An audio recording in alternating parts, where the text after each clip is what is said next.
வெண்டைக்காய் பொரியல். ஒரு முட்டையை உடச்சி ஊற்றியாச்சு. வெண்டைக்காயில் முட்டையை உடச்சி ஊற்றலாமான்னு தெரியல, இருந்தாலும் ஊற்றிட்டேன் சாப்பிட்றதுக்கு. ஒரு வானல் நிறையா இருந்தது வெண்டைக்காய், போட உள்ள வதங்கினோடனே ரவுண்டு போட்டுது. இது நிறையா வச்சுருந்தேன், மொத்தமும் வதங்கினோடனே சின்னதாகிடுச்சு.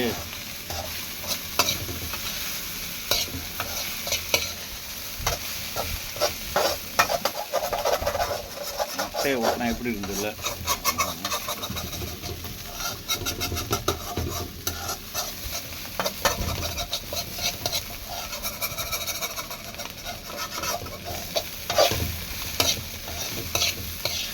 அவ்வளோதான், எடுத்து ஓரம் வச்சு வந்துட்டேன். வெண்டைக்காய் பொரியல் ரெடி.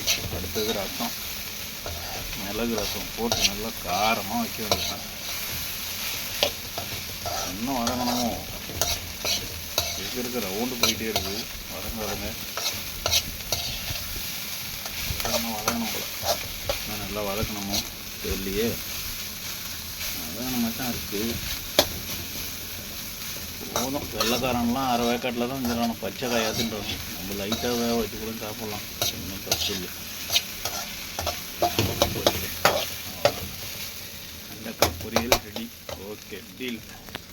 ஸ்டவ் ஆஃப் பண்ணிவிடு. முப்பாய் அப்பாடா.